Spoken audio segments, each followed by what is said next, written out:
Why are you putting your head on it?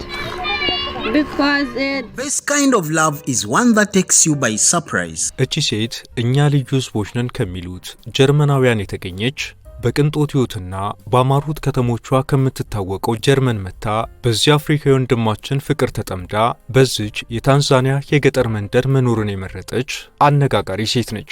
ኡጋሌ የተባለውን ከበቆሎ ዱቄት የሚሰራ ምግብ በየቀኑ የምትመገብበት ህይወት ከብዷትም ነበር። ውሃ ለመቅዳት 45 ደቂቃ ያህል ውሃ መቅጃዋን ይዛ ትጓዛለች። ለምግብ ማብሰያ የሚሆን እንጨት ጫካ ሄዳ ትለቅማለች፣ ምግብ ታበስላለች፣ እንዲሁም ከብቶችን ታግዳለች፣ ላሞችን ታልባለች። ስሟ ስቴፋኒ ፉክስ ትባላለች። ታንዛኒያዊው የልቧ ማራኪ ደግሞ ስኮይኔ ፓፓ ይባላል። ለዛሬም የጀርመን ከተንደላቀቀ ህይወቷ ይልቅ በዚች በበጋው አቧራ በሚቦንባት በክረምት ደግሞ ጭቃው በማያላውስባት ኢንተርኔትም ሆነ ኤሌክትሪክ በማታውቀው የጥርጊያ መንገድና የቧንቧ ውሃ እንኳን ብርቅ በሆነባት የታንዛኒያ የገጠር መንደር በፍቅር ለመኖር ስለመረጠችው ስቴፋኒና መጻፍም ሆነ ማንበብ ከማችለው የጥበቃ ባለሙያ ባለቤቷ ስኮይኔ ፓፓ የፍቅር ታሪክ በማሳያችን እናሳያችኋለን። አብራችሁን ቆዩ። የነገሩ ጅማሬ እንዲህ ነበር። ጀርመናዊቷ ስቴፋኒ ፉክስ የተፈጥሮ ጥበቃ ባለሙያ ስትሆን በፍቅሩ የተማረከችለት ስኮይኔ ፓፓ ደግሞ በዚች የታንዛኒያ የገጠር መንደር የሚገኝ የማሰልጠኛ ትምህርት ቤት የጥበቃ ባለሙያ ነው። ስቴፋኒ በበርካታ የአውሮፓ ሀገራት በስራ ስትዘዋወር ቆይታለች። በኋላ ግን ወደ አፍሪካ መጥታ በታንዛኒያ ጠረፍ አቅራቢያ በምትገኝ የባህር ላይ ደሴት ፍሮንቲር ከተባለ መንግስት ያልሆነ ድርጅት ጋር በባዮሎጂ ምርምር የበጎ ፍቃድ አገልግሎት እየሰራች ነበር። በኋላ ግን የአሳ ዝርያዎችን ቁጥር ለማጥናት ኡቴንዴ ወደምትባለው የታንዛኒያ የአሳ አጥማጆች መንደር ጉዞ ጀመረች። በጉዟም ዙሪያዋን እየቃኘች የአካባቢውን አሳ አጥማጆች የእንጨት ጎጆዎች በመደነቅ እየተመለከተች ቀጠለች። መንገዱ ወደ አንድ ኮረብታ ይወስድ ነበር። ኮረብታውን ሻንጧን ተሸክማ መውጣት ጀመረች። ቀና ስትል ግን አንድ ልቧን ሰቀዙ ያዘ ነገር ባይኗ ሞላ።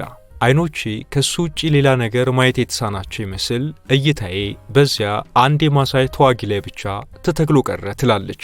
ከሌሎች ሁለት ጓደኞቹ ጋር ወደ እሱ አቅጣጫ እየተራመደ የነበረው ስኮይኔ ላይ ስቴፋኒ ፈዛ ቀረች።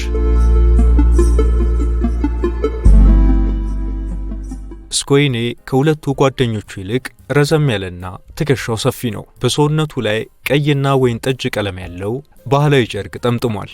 በማሳይ ባህል መሰረት በፀሐይ ብርሃን የሚያንጸባርቁ የነጭ ዶቃ የእግር ጌጦችን አድርጓል። በጆሮቹ ላይ ያደረጋቸው ትናንሽ ነጭ ሳህን የሚመስሉ ጌጦች በነፋሱ እየተወዛወዙ ያቃጭላሉ። ስቴፋኒም ነጻነት ያጎናጸፋትን አውሮፓዊ አስተዳደጓን ተጠቅማ ስኮይኔ ወደ እሷ እየቀረበ ሲመጣ ጉጉት ወሶና ሀባሪ አለችው። በሶሃሊ ቋንቋ ሰላም እንደማለት ነው። ስኮይኔ አንዲት ነጭ ሴት በሶሃሊ ቋንቋ ሰላም ስትለው አይኖቹ በግርም ተደመቁ። እሱም ሀባሪ በማለት በፈገግታ መለሰላት። ከዚች አንድ ቃል በላይ ለማውራት እሱ እንግሊዘኛ አይችልም፣ እሷ ደግሞ የእሱን የማሳይ ቋንቋ አታውቅም። ሆኖም በቃላት መግለጽ ያቃታቸውን ነገር በፈገግታና በአይኖቻቸው ተለዋወጡ። በመጨረሻም የግርማ ሞገሳም ታንዛኒያዊ ስቴፋኒ ካጠገቧ እንዲሄድ ባትፈልግም በደቂቃዎች አብሮነት ያየችውን ሰው አብረን እንቆይ ልትለው ድፍረት አጣች። ልትተዋወቀው ስሙን ልትጠይቀው ተመኝታ ነበር። ግን ምን ያደርጋል፣ እሷ የእሱን ቋንቋ አታውቅ፣ እሱ የእሷን ያውቅ። ስቴፋኒ የተፈጠረባትን ስሜት ስትገልጸው ያንን እንደ እሳት የሚንቦገቦግ ቀለም ያለው የድመት አይኖቹን በትኩረት እያየው መቅረት ፈልጌ ነበር። ሆኖም ግን ሁለቱ ጓደኞቹ ቸኩለው ስለነበር ሲሄድ በቁጭት ተመለከትኩት ትላለች። ስቴፋኒ በአንዲት እይታ የፍቅሩን እሳት ልቧ ላይ ጭሮባት ሄደውን ስኮይኔን ከዓይኗ እስኪሰወር ቆማ እየተመለከተችው በውሷ ከራሷ ጋር ማውራት ጀመረች። እሱ ግን ልብ ብሎኝ ይሆን ስትል ጠየቀችና ግራ ተጋባች። ስቴፋኒ ወደ ማረፊያዋ ከሄደች በኋላ ስለሱና ስለ ማሳይ ህዝቦች የበለጠ ለማወቅ ጓጓች። ስሙ ስኮይኔ ፓፓ እንደሚባል በአካባቢው የሚገኝ የማሰልጠኛ ትምህርት ቤት የጥበቃ ሰራተኛ እንደሆነ አወቀች። ለስቴፋኒ ቀጣዮቹ 6 ሳምንታት በጉጉትና በናፍቆት የተሞሉ ነበሩ።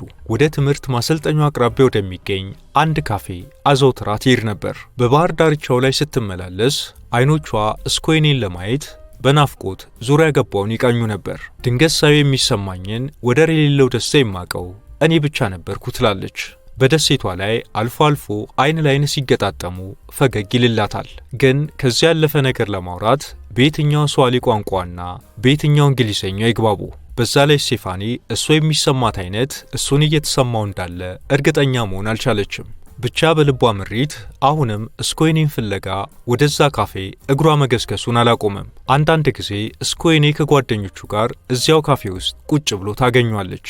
ወዳለችበት ጠረጴዛ እንዲመጣ በፈገግታ ልትጋብዘው በአይኗ ምልክት ብትሰጠውም ማሳዮች የራሳቸውን ማህበረሰብ የሚመርጡ ሰዎች በመሆናቸው ጓደኞቹን ትቶ ወደ እሷ ሊመጣ አልቻለም። አንድ ቀን ግን በካፌ ውስጥ ማይክል ከተባለ ከስራ ባልደረባዋ ጋር ቺፕስ እየተመገቡ ሳለ ባልደረባዋ ድንገት ያንቺ ማሳይ እየመጣ ነው አላት። ስቴፋኒ በድንጋጤ ዞራ ወደ ተባለችው አቅጣጫ ተመለከተች። ከዛም ቀልቧን ሰብስባ ለምንድነው ያንቺ ማሳይ ያልከኝ ስትል ማይክልን ጠየቀችው። እሱም እየሳቀ ስለሚወድሽ አላት። በወቅቱ የ24 ዓመቷ ስቴፋኒ ከባልደረባዋ ማይክል የሰማችውን ማመን አቃታት።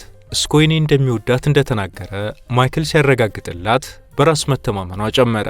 ወደሱ ለመጠጋት ድፍረት አገኘች። ከዛም በርግጥ መግባባት ከጀመሩ በኋላ የሚያወሩት እሷ በብዙ ጥረት ባወቀቻቸው የስዋሂሊ ቃላት ነበር። እሱ እንግሊዘኛ የሚባል ነገር አይችልም። በወቅቱ የ24 ዓመቷ ወጣቷ ስቴፋኒ ከጀርመን ፍራንክፈርት የመጣችና ስለ ማሳይ ባህል ከመሰረታዊ ነገሮች ውጪ ምንም የምታውቀው ነገር አልነበረም። እናም ስኮይኔ የፍቅር ጥያቄውን አቀረበላት። ስቴፋኒ ምንም እንኳን አስቀድማ ብትወደውም ነገሩን ጊዜ ሰጥታ ልታስብበት ወሰነችና አንድ ሳምንት ስጠኝ ማሰብ አለብኝ አለችው። በቱባ ተፈጥሮ የምትማረከው ስቴፋኒ ከስኮይኔ ጋር መሆን ማለት ከምዕራባውያን ዓለም ፍጹም የተለየ በሆነው በማሳይ ባህል ውስጥ ራስን ማስጠም እንደሆነ ብትረዳም ልቧ ይህንንም ተቀብሎት ተጨማሪ ማሰብ አላስፈለጋትም። የልቧን ጥሪ ሰማች። እናም የአዎንታ ውሳኔዋን ልትነግሩ ሄደችና ተገናኙ። ስኮይኔ እጇን ይዞ ወደ ባህር ዳርቻው መራት። በታንዛኒያ የምሽት ሰማይ ስር በከዋክብት ድምቀት ታጅበው ለመጀመሪያ ጊዜ ብቻቸውን ሆኑ። በዛ ሰዓት ወደ ዋናው የታንዛኒያ የየብስ ክፍል ከመመለሷ በፊት በደሴቲቱ ላይ የቀራት 3 ሳምንት ብቻ ነበር። እነዛን 3 ሳምንታት ከስራ ውጭ ያላትን ጊዜ አብረው የሆኑ አሳለፉ። ከዛም ጊዜው ሲያልቅ ስትመለስ እንደሚገናኙ ተነጋገሩ። ስቴፋኒ ልቧን ስኮይኔ ጋር ትታ ደሴቷን ለቃ ሄደች።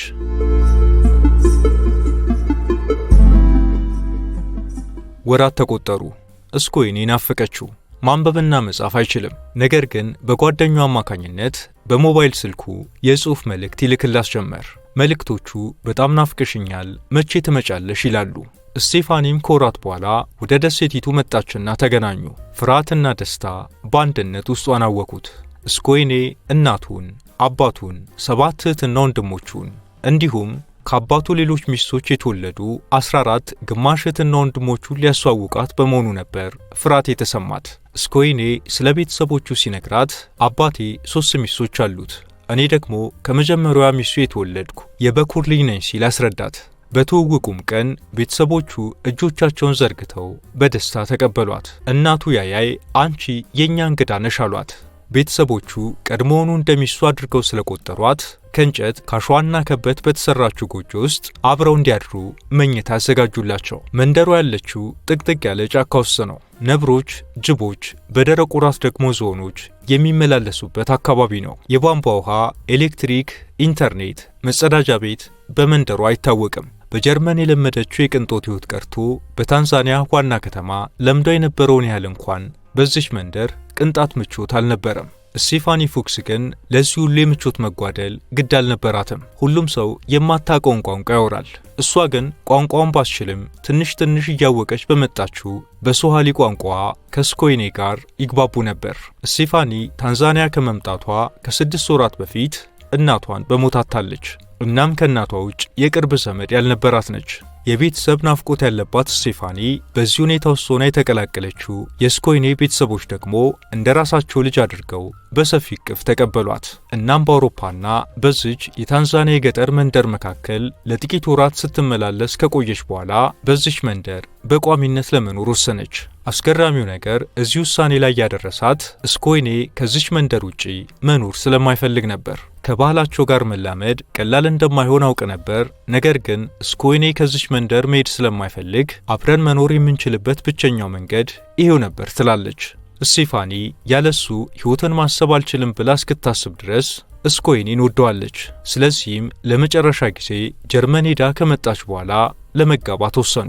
ስለዚህም ከደሴቷ ወደ ታንዛኒያ ዋና ከተማ ወደ ዳሬ ሰላም በመጓዝ በጋብቻ የምዝገባ ቢሮ 2 ምስክሮችን ብቻ ለደንቡ ይዘው በመገኘት ጋብቻቸውን መሰረቱ። እሱ የማሳይ ባህላዊ ልብሱን ሲለብስ፣ እሷ ግን አረንጓዴ ሸሚዝ፣ ጥቁር ቀሚስና ተራ ነጠላ ጫማ አድርጋ ነበር። ምንም አይነት የጋብቻ ቀለበት ወይም የሙሽራ አበባ አልነበረም። ስለነዚህ ሁሉ ግድ የለኝም፣ እኔ የምፈልገው ካንተ ጋር መኖር ብቻ ነው ስትል ነበር ምን ያህል እንደምትወደው ያረጋገጠችለት። ስኮይኔም ፈገግ ብሎ አንቺ እኮ ቀድሞውኑ ሚስቴ ነሽ አላት። ከዚህ በኋላ ስቴፋኒ በመንደሩ ያለች አንዲት ሴት ልትሰራ የምትችለውን የቤት ውስጥ ስራዎች ሁሉ መስራት ጀመረች። ውሃ ለመቅዳት 45 ደቂቃ ያህል ውሃ መቅጃዋን ይዛ ትጓዛለች። ለምግብ ማብሰያ የሚሆን እንጨት ጫካ ሄዳ ትለቅማለች፣ ምግብ ታበስላለች፣ እንዲሁም ከብቶችን ታግዳለች፣ ላሞችን ታልባለች።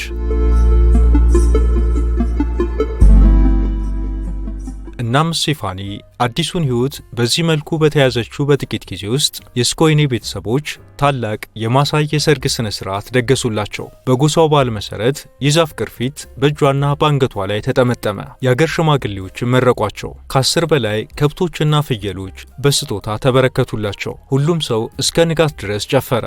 ብዙ ምግብና መጠጥም ቀረበ። ባለቤቷ ስኮይኔ ለሰርጋቸው መታሰቢያ የሚሆን አንዲት ላምና የራሱን ፍየል በስጦታ ለስቴፋኒ ያበረከተላት። ላሟን በስዋሂሊ ቋንቋ ገንዘብ የሚል ትርጉም ባለው ስም ፔሳ ሲሉ ሰየሟት። አሁን ስቴፋኒ እንደ ማንኛውም የማሳይ ሴት ሙሉ በሙሉ የቤተሰቡ አካል ሆናለች።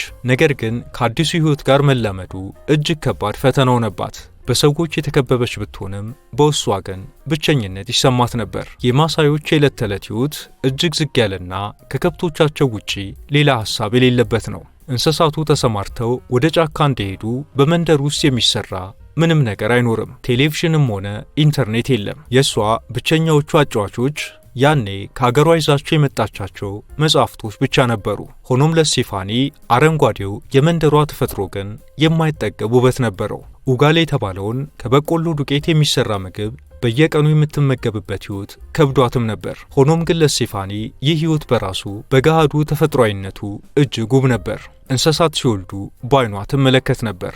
መጀመሪያ በግ፣ ቀጥሎ ላም፣ ከዚያም ውሻ። በመጨረሻም የስኮይኔ አጎት ልጅ ቃዬ የመጀመሪያ ልጇን ስትወልድ አጠገቧ እንድትውል ለመነቻት። ይህ ለሷ ትልቅ ክብር ነበር። በመንደሯ ያሉ ሴቶች አንዳቸው ለሌላኛቸው የሚያደርጉትን እገዛና ድጋፍ ስትመለከት ትደነቅ ነበር። ከጥቂት ዓመታት በኋላ እሷም እናት ልትሆን ጸነሰች። ስኮይኔ በኩራት በተሞላ ድምፅ አባት ልሆን ነው አለ። ሆዴ ሲያድግ ማየት፣ በኋላም ሕፃኑ በውስጤ ሲንቀሳቀስና ሲራገጥ መስማት እጅግ ያስደስተው ነበር ስትል ያንን ጊዜ ስቴፋኒ ታስታውሳለች። ስቴፋኒ በተፈጥሮ እቅፍ ውስጥ ሆና መኖርን ብትላመድም በጫካ ውስጥ ለመውለድ ግን አልደፈረችም። ስለዚህ በታንዛኒያ ወደሚገኘው ትልቅ ሆስፒታል ሄዱ። ለ30 ሰዓታት በምጥ ካሳለፈች በኋላ ዶክተሩ በቀዶ ሕክምና መውለድ አለብሽ በማለቱ የቀዶ ሕክምናው ተከናወነ። ስትነቃ ወንድ ልጅ መውለዷን አበሰሯት። በመውለጃ ክፍል ውስጥ ካሉት ሕፃናት ሁሉ እጅግ ያማረው እሱ ነው ሲል ስኮይኔ በዓይኖቹ የእንባ ዘለላዎች እየታዩ ተናገረ። ስኮይኔ ሲያለቅስ አይቼ አላውቅም ነበር። በማሳይ ባህል ማልቀስ የሚፈቀደው ሰው ሲሞት ብቻ ነው። ከዓይኖቹ ላይ እንባ ማየቴ የፈጠረብኝ ስሜት እጅግ የተለየ ነበር ትላለች። ወደ መንደሯ ሲመለሱ የስኮይኔ እናት ለ3 ወራት ያህል ከሷና ከሕፃኑ ጋር ወደ ጎጇቸው ገባች። ስኮይኔ ደግሞ ከአንድ ወንድሙ ጋር ለመኖር ሄደ። ስቴፋኒ ስኮይኔ ስለተለያት አዝና ነበር። ሆኖም ይህ ባህላችን ሕግ ነው ሲል አስረድቷት ነበርና የማትጋፋው መሆኑን አወቀች። በወቅቱ ልጇን ከመንከባከብ ውጪ ምንም አይነት ሥራ እንድትሰራ አይጠበቅባትም። የስኮይኔ እናትና ሌሎች ሴቶች የምትፈልገውን ሁሉ ያደርጉላት ነበር። ስቴፋኒ ግን ምንም ቢሆን ባለቤቷን መናፈቁ አልቀረም። ሊጠይቃት ሲመጣና ተነፋፍቀው ሲገናኙ እንኳ ምንም አይነት የፍቅር ስሜት በመተቃቀፍ ማሳየት በማሳይ ባህል የተከለከለ በመሆኑ ብትፈልገውም ያንን ማድረግ አልቻለችም። እንዲሁ አይቷትና ሰላም ብሏት ብቻ ይሄድ ነበር። ይሄ ለስቴፋኒ ከለመደችው ዓለም ፍጹም የተለየ ነበር። ቀኑን ሙሉ ጡት ከማጥባት ውጪ ምንም የምትሰራው ነገር አልነበረም። ለሕፃኑ የምትጠቀመው ዳይፐር እንኳን አልነበረም። የማሳይ ሕፃናት ተፈጥሯዊ ፍላጎታቸውን በነፃነት እንዲወጡ ይደረጋል። ከዚያም ይታጠባሉ። ስኮይኔ የሌለባቸው እነዚህ ቀናት የማያልቁ እንደነበሩ ታስታውሳለች። ስቴፋኒ ቀስ በቀስ ግን ለምጄዋለሁ ያለችው ህይወት ወደ ከባድ ድብርት ውስጥ ይከታስ ጀመር። በዙሪያዋ ያለው ነገር ሁሉ ስሜት አልሰጥሽ አላት። በዚህ አይነት ተመሳሳይ ስሜት ቀናት ተቆጠሩ። አንድ ቀን ግን ራሷን መስቀለኛ ሐሳብ ላይ ያገኘችው። ወደ ሀገርሽ ትመለሻለሽ ወይስ ራስሽን ሙሉ በሙሉ ለማሳይ ባህል አሳልፈሽ ትሰጫለሽ የሚል ጥያቄ ራሷ ለራሷ አቀረበች። ለመጀመሪያ ጊዜ በአውሮፓዊ ማንነቴና በአዲሱ ህይወቴ መካከል ሆኜ ተጨነቅኩ ትላለች። ነገር ግን ስኮይኔንና ልጃችንን እጅግ ወዳቸዋለሁና ጥያቸው መሄድ አልቻልኩም ስትል እዛ የመኖሯን ውሳኔ ምክንያት በደስተኝነት ስሜት ውስጥ ሆና ታስታውሷለች። ከባለቤቷ እህት ሰንዶ ጋር በመሆን የልብስ ስፌት ፕሮግራም ጀመሩ። በመንደር ውስጥ ያሉ ሴቶች መልሰው ጥቅም ላይ ሊውሉ የሚችሉ የወር አበባ ንጽህና መጠበቂያዎችን እንዲሰፉ ማድረግ ቻሉ። አሁን ይህንን ምርት በአካባቢውና ከባህር ማዶ ጭምር እያሰራጩ ነው። ስቴፋኒ ስለ አዲሱ ህይወቷ የዩቲዩብ ቪዲዮዎችን መስራት ጀመረች። በመጨረሻም ማሳይ ስቶሪ ወይም የማሳይ ታሪክ የተሰኘ መጽሐፍ ጽፋ እንደ አውሮፓውያኑ ግንቦት 21 ቀን 2024 ለንባብ ማብቃት ችላለች።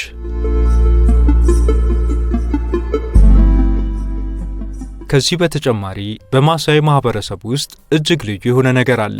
ባህላቸው የበለጸገ ነው። ስሮቻቸውም ከሚኖሩበት ምድር ጋር በጥብቅ የተሳሰሩ ናቸው። በጊዜ ሂደት የአየር ንብረት ለውጥ ያመጣውን መቅሰፍት በአይናችን ስንመለከት ዝናብ ጠፍቶ ከብቶቻቸው በድርቅ ምክንያት እየከሱ ሄደው በረሃብ ሲያልቁ ግን ለቤተሰቦቿ ብቻ ሳይሆን እጅግ ለምትወደውና ለምታከብረው ለማሳይ ማህበረሰብ ጭምር መታገል እንዳለባት ተረዳች። እነሱ የዚች ምድር ቀደምት ጠባቂዎች ነበሩ። ምድሪቱ ለሞና እንድትቀጥልና የሰው ልጅ በተፈጥሮ ላይ ከሚያደርሰው አስከፊ ጥፋት አካባቢውን ለመታደግ የነሱ መኖር ወሳኝ ነው ትላለች። በመሆኑም የመንደራችን መሪዎች በኬንያ የሚሰጠውን የመሬት አያያዝ ስልጠና ወደዛ ሄደው እንዲሳተፉ የገንዘብ ማሰባሰቢያ ዘመቻ ለመጀመር ወሰነች። ለዚህም ሲባል ማሳይ ስቶሪ የተባለውን የኢንስታግራም ገጿን ከፈተች። በአጭር ጊዜ ውስጥ በብዙ ሺህ የሚቆጠሩ ሰዎችን ትኩረት መሳብ ቻለች። ሰዎች በማሳይ መንደር ውስጥ ስላለው ህይወቷ እጅግ ተደነቁ። ስኮይኔ በሷ እጅግ ይኮራል። ልጃቸው አሁን የታዳጊነት እድሜ ላይ ነው። ስዋሂሊና እንግሊዘኛ ቋንቋዎችን አቀናጅቶ የሚናገር ማንበብና መጻፍ የሚችል ሙሉ የማሳይ ልጅ ሆኗል። ስቴፋኒ ማሳዮችን በሁሉም ነገር ተቀብላለች። የአባቶችን ምርቃት ተቀብላለች። ልጃቸውና አካላቸው ሆና እነሱ ከእርሷ ጋር በጽኑ ተዋህደዋል።